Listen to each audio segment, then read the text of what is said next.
सुंदरपुर नाम के गांव में एक राधा नाम की औरत रहा करती थी। उसको श्रवण नाम का बेटा था। श्रवण की पत्नी का नाम था लक्ष्मी। वो तीनों खुशी खुशी रहा करते थे। श्रवण का मजदूरी का काम होने के कारण उसे काम ढूंढने के लिए दूसरे गांव जाना पड़ता था। एक दिन श्रवण का दोस्त राघव उसके घर पर आ जाता है। तभी लक्ष्मी उसे चाय देती है। श्रवण और राघव बातें कर रहे थे। अरे कैसे आना हुआ? अरे श्रवण, तुमने मुझसे 50,000 रुपए लिए थे, वो कब लौटा रहे हो? अरे मेरे दोस्त, जल्द ही लौटा दूंगा, थोड़ा और वक्त दे दो। अरे मुझे भी पैसों की जरूरत है, मैं देखता हूँ। इस बार शहर जाकर मैं काम करूंगा तो मुझे ज्यादा पैसे मिलेंगे, तो मैं तुम्हारे पैसे पूरे चुकते कर दूंगा। ठीक है, मगर 1 महीने में लौटा देना। मैं देखता हूँ। इस बार शहर जाकर मैं काम करूंगा तो मुझे ज्यादा पैसे मिलेंगे, तो मैं तुम्हारे पैसे पूरे चुकते कर दूंगा। ऐसा कहकर राघव चाय पीकर अपने घर चला जाता है। तभी ये सब बातें दीवार के पीछे से लक्ष्मी सुन लेती है और उसको बुरा लगता है कि उसका पति बहुत कठिन परिस्थिति में है। अगले कुछ दिनों में श्रवण काम के सिलसिले में शहर चला जाता है। तभी लक्ष्मी अपनी सास से, माँ जी, मुझे कुछ पैसे चाहिए थे। तुम्हें पैसे क्यों चाहिए बहू? माँ जी, अब ये घर में नहीं है तो मुझे कोई काम भी नहीं है, तो मैं सोच रही हूँ कि मैं कुछ खुद का काम धंधा शुरू करूँ। विचार तो तुम्हारा अच्छा है बहू। माँ जी, आप मुझे 3,000 रुपए दे दीजिए, मैं उसमें मेरा धंधा शुरू करूँगी। ठीक है, तुम कह रही हो तो ये लो 3,000 रुपए। धन्यवाद माँ जी, मैं आपके पैसे जल्द ही लौटा दूंगी। ऐसा कहकर लक्ष्मी वहाँ से चली जाती है। अब लक्ष्मी बाजार जाकर होलसेल दुकान में जाकर दुकानदार से, भाई साहब, मुझे आज 5 दर्जन अंडे दे देना और साथ में पाव भी दे देना। मुझे हर रोज अंडे और पाव लगेगा, तो आप अच्छे दाम लगाना। मैं आपको अच्छे दाम ही लगाऊंगा, मगर आप क्या करने वाली है इतने अंडे और पाव का? मैं नया धंधा शुरू करने वाली हूँ, ऑमलेट बनाने का, इसीलिए मुझे अंडे और पाव हर रोज लगेंगे। अच्छा, आप कहाँ खोलने वाली हो दुकान? मैं आऊंगा आपके दुकान पर ऑमलेट खाने के लिए। मैं मेरा दुकान घर के सामने डालने का विचार कर रही हूँ। तो ठीक है, मैं आज ही आ जाऊंगा आपके दुकान पर। लक्ष्मी बहुत खुश होकर दुकानदार से, ठीक है भाई साहब, आप मेरे दुकान के पहले ग्राहक होंगे, आप जरूर आना। जी। ऐसा कहकर लक्ष्मी सब सामान लेकर अपने घर चली जाती है और अपने घर के सामने एक छोटा सा दुकान लगाती है, जिसमें वो काम की सब चीजें रखती है। तब दुकान पर लक्ष्मी ग्राहक आने का इंतजार करती है। तभी दोपहर के समय वो दुकानदार उसके दुकान पर आते हैं। मेरे लिए आपके हाथ का स्वादिष्ट ऑमलेट बनाओ बहन। जी, अभी बनाती हूँ। ऐसा कहकर लक्ष्मी बहुत ही अच्छे ऑमलेट बनाकर दुकानदार को देती है। दुकानदार को उसके हाथ का ऑमलेट बहुत पसंद आ जाता है। वो लक्ष्मी से, बहन, तुम्हारे हाथों में तो जादू है, मैंने आज तक ऐसा स्वादिष्ट ऑमलेट नहीं खाया, बहुत टेस्टी है ऑमलेट। धन्यवाद, आप मेरे दुकान पर आए, मुझे बहुत अच्छा लगा। लक्ष्मी बातें कर रही थी। तभी रास्ते से जाने वाली 2 औरतें नया दुकान खुला देख उसे देखने चली जाती है और दुकान के पास आकर लक्ष्मी से, अरे लक्ष्मी, ये नया दुकान तुमने खोला है क्या? हाँ, मैंने खोला है। आप आइए ना, मेरे हाथ का ऑमलेट खाकर देखिए। सुमति और सुशीला लक्ष्मी की बातें सुनकर उसके दुकान में ऑमलेट खाने के लिए आ जाती है। आप यहाँ बैठिए ना, मैं अभी बनाती हूँ ऑमलेट। ठीक है, जल्दी बनाओ। जी, अभी बना कर लाती हूँ। ऐसा कहकर लक्ष्मी ने उन दोनों के लिए ऑमलेट बनाया और उन्हें खाने के लिए दे दिया। तभी सुशीला ने ऑमलेट खाकर बोला, अरे, इतना स्वादिष्ट ऑमलेट मैंने आज तक नहीं खाया। तुम्हारे हाथ में स्वाद है लक्ष्मी।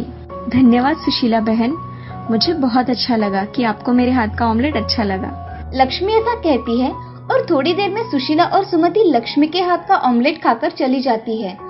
उस दिन लक्ष्मी का धंधा अच्छा हुआ था। दूसरे दिन उसने सुबह से ही ऑमलेट बेचने का धंधा शुरू कर दिया। काम पर जाने वाले लोग तथा सुबह का नाश्ता करने के लिए बहुत से लोग उसकी दुकान पर आए। दुकान में इतनी भीड़ देख लक्ष्मी की सास डर गई और वो लक्ष्मी से, अरे लक्ष्मी, तुम इतने ऑमलेट बनाकर कैसे दोगी? चलो, आज मैं तुम्हारी मदद कर देती हूँ। हाँ माँ जी, आज मुझे आपकी मदद की बहुत जरूरत है। राधा लक्ष्मी की मदद करने चली गई। दोनों ने मिलकर उस दिन सारा काम किया। उस दिन लक्ष्मी अपनी सास राधा से, माँ जी, आज मेरा दिन बहुत अच्छा रहा, आज बहुत कमाई हुई है। हाँ लक्ष्मी, आज दुकान पर बहुत ग्राहक आए थे। हाँ माँ जी। चलो अब घर में जाकर आराम करते हैं। हाँ माँ जी, चलिए। ऐसा कहकर दोनों सास बहुएं घर में चली जाती है। लक्ष्मी का धंधा आज अच्छा होने के कारण उसने पैसे गिनना शुरू किया और उसमें से अपने सास से लिए हुए पैसे अलग निकालकर बाकी के पैसे खर्च के लिए रख दिए। थोड़ी देर बाद लक्ष्मी अपने सास के कमरे में चली जाती है और अपने सास से, माँ जी, मुझे आपसे कुछ बात करनी थी। हाँ बोलो लक्ष्मी, क्या बात है? माँ जी, आज मेरा धंधा बहुत अच्छा था, इसीलिए मुझे आज मुनाफा भी बहुत हुआ है। ये लीजिए माँ जी, आपके 3000 रुपए। अरे बहू, मैंने तुमसे मांगे थे क्या? नहीं माँ जी, मेरे पास आ गए तो मैंने आपको दे दिए। ठीक है, अलमारी में रख दो। जी। ऐसा कहकर लक्ष्मी अलमारी में पैसे रख देती है और अपना काम करने चली जाती है। लक्ष्मी का धंधा अब बहुत अच्छी तरह से चलने लगा था। कुछ दिनों बाद दिवाली आने के कारण श्रवण अपने काम से छुट्टी लेकर घर आया था। सब घर में खुशहाली छाई थी, मगर लक्ष्मी को श्रवण उदास उदास दिखाई दिया। एक दिन लक्ष्मी श्रवण से, क्या हुआ है? आप घर पर आए हैं तब से बड़ी चिंता में दिखाई दे रहे हैं। कुछ नहीं लक्ष्मी, ऐसे ही सोच रहा था। क्या आप मुझे बता नहीं सकते? कुछ नहीं लक्ष्मी, थोड़ा पैसों का टेंशन था, बाकी कुछ नहीं। पिछली बार हमारे यहाँ राघव भाई साहब आए थे, तब उनकी और आपकी बातें मैंने सुन ली थी। आपको उनके पैसे वापस करने हैं ना? हाँ लक्ष्मी, मैं यही सोच रहा हूँ कि मैं उसके पैसे सारे कैसे वापस करूँ। मेरे पास सिर्फ 25,000 रुपए है और सर पर अब दिवाली भी आई है। लक्ष्मी उठकर अलमारी में से पैसे निकालकर श्रवण के हाथों में रख देती है और उससे कहती है, ये पैसे आप ले लीजिए, मैंने आपके लिए ही जमा किए थे। अब राघव भाई साहब को ये पैसे आप दे आइए। मैं ये पैसे नहीं ले सकता। जो मेरा है वो सब आपका ही है, इसलिए ये पैसे राघव भाई साहब को दे दीजिए। और रहा सवाल दिवाली मनाने का, तो बाकी के पैसों में अच्छी दिवाली मनाई जा सकती है। श्रवण को उस पर गर्व महसूस होता है कि उसकी पत्नी कठिन परिस्थिति में उसके साथ खड़ी रही। अब ये सब कमरे के बाहर खड़ी उसकी सास देख रही थी और मन ही मन बहुत खुश हो गई। अब श्रवण राघव के पैसे वापस करने के लिए उसके घर चला गया। अरे राघव, मुझे तुमसे कुछ काम था। अरे आओ ना श्रवण। तभी श्रवण राघव के घर में चला जाता है और राघव से, अरे राघव, मुझे तुम्हें कुछ देना है। क्या? ये लो तुम्हारे पैसे। मैंने देने में थोड़ी देर ही कर दी। अरे कोई बात नहीं, तुमने खुद से मुझे लाकर दिए, यही मेरे लिए बहुत है। अब मैं चलता हूँ, कल दिवाली है ना, बहुत काम बाकी है। हाँ चलो। ऐसा कहकर श्रवण वहाँ से चला जाता है और घर आकर देखता है तो लक्ष्मी और माँ दोनों बातें कर रही थी। लक्ष्मी, मुझे तुम पर गर्व है। तुमने किसी की सहायता ना लेते हुए खुद का धंधा शुरू किया और उसमें बहुत मेहनत की। ऐसे ही तरक्की करो बहू। हाँ माँ जी, मैंने सब अपने घर के लिए किया और आगे भी करूँगी। लक्ष्मी, चलो आज मेरी ओर से हम दोनों साड़ियाँ खरीद लाते हैं। जी चलिए माँ जी। तभी श्रवण वहाँ आ जाता है। श्रवण की माँ श्रवण से, अरे श्रवण, आओ यहाँ बैठो। हाँ माँ, कहो। मैं सोच रही हूँ तुम अब काम पर ना जाकर घर का ही काम संभालो। बहू का ऑमलेट का बिजनेस बहुत अच्छा चल रहा है, उसको भी मदद हो जाएगी और घर भी दिखना हो जाएगा। हाँ माँ, मैं भी यही सोच रहा हूँ। ऐसा हुआ तो बहुत अच्छी बात हो जाएगी। चलो अब दिवाली की तैयारियां करते हैं। ऐसा कहकर तीनों दिवाली के काम में लग जाते हैं। अब लक्ष्मी का पति उसके साथ उसका धंधा संभाला करता था। ये देख लक्ष्मी बहुत खुश थी। इस कहानी से हमें ये सीख मिलती है कि हम अगर मन में ठान ले तो हर नामुमकिन काम को मुमकिन कर सकते हैं। कोई भी काम छोटा या बड़ा कभी भी नहीं होता, बस काम करने की लगन होनी चाहिए। सुंदरपुर नाम के गांव में एक सुशीला नाम की औरत रहा करती थी। उसको एक बहू थी जिसका नाम था राधा। राधा को एक श्वेता नाम की बच्ची थी। उसे स्कूल में छोड़ने तथा घर के सारे काम राधा ही किया करती थी। बाजार से सामान लाना, ऐसे छोटे मोटे काम तो वो आते जाते कर लेती थी। सुशीला अचार पापड़ और दही बेचने का व्यवसाय किया करती थी। उसका लड़का सुधीर खेत में काम किया करता था। उसके यहाँ एक गाय भी थी। उसी गाय के दूध से सुशीला दही बनाती थी और बेचती थी। सुशीला का धंधा बहुत अच्छी तरह से चल रहा था। उसके यहाँ एक दिन गांव का एक आदमी आता है।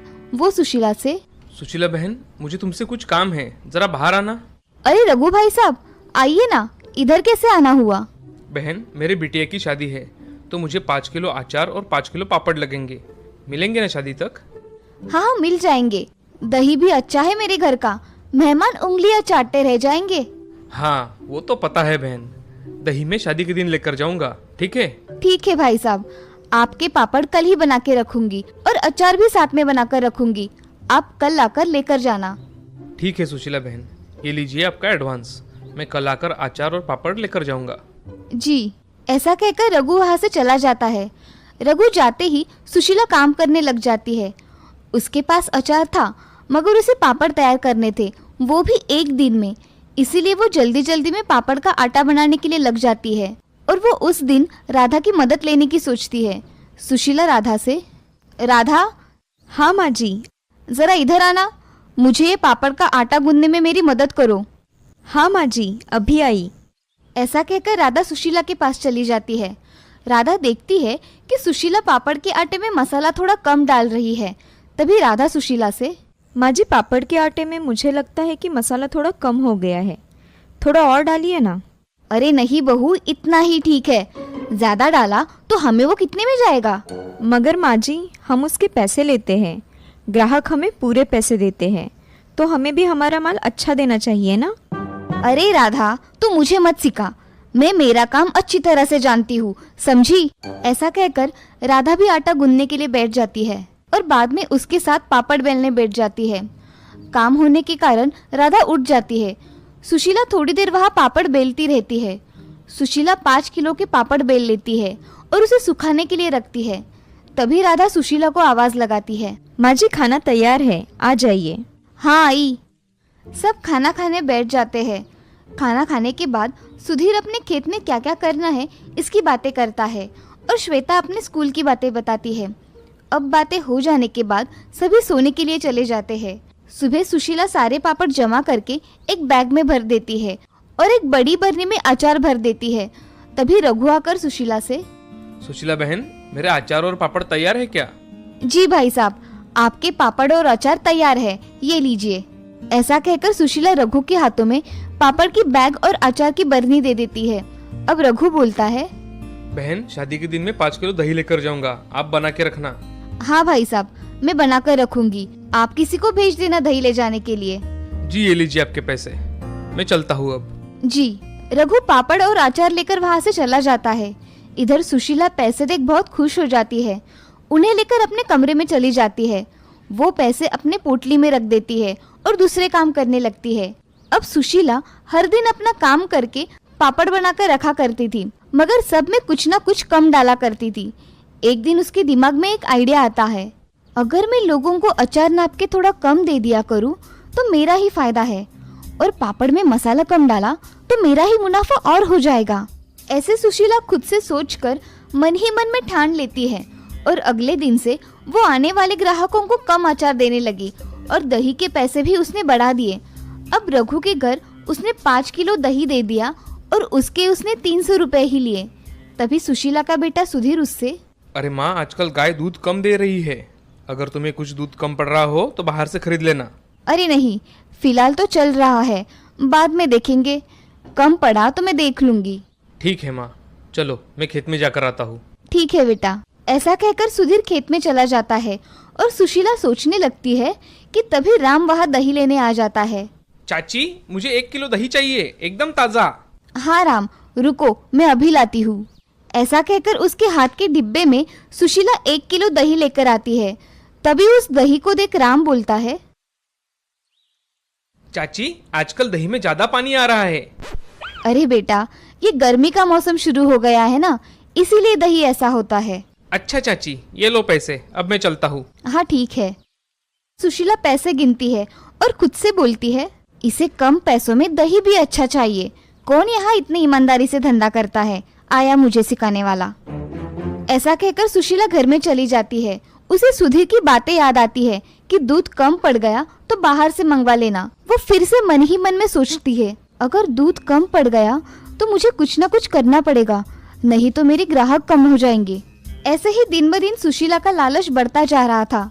मगर उसके बहू के नजर से ये छुपा नहीं था। सुशीला अचार कम देती थी, पापड़ में मसाला कम और अब दूध में पानी मिलाकर उसका दही लगाया करती थी। इससे ग्राहक शिकायत किया कर रहे थे। ये सब देख राधा सुशीला से बात करने की सोचती है और कुछ मन में सोचकर सुशीला के पास चली जाती है। माँ जी, आपने जो पापड़ दिए थे ना रघु चाचा की लड़की के शादी में, उसको लोग कह रहे थे कि उसमें स्वाद ही नहीं है। क्या कह रही हो बहू तुम? मैं सच कह रही हूँ माँ जी, मैंने अपने कानों से सुना है। अगर ऐसा कुछ था तो रघु मुझसे बोलने क्यों नहीं आया? माँ जी, आपसे बोलने के लिए सब डरते हैं, इसीलिए कुछ नहीं कहते। मगर इसका तो परिणाम आपके धंधे पर पड़ेगा ना। इससे तो ग्राहक कम हो जाएंगे और अच्छे पापड़ ना मिलने की वजह से लोग दूसरे लोगों से पापड़ खरीद लेंगे। इससे आपका नुकसान हो जाएगा।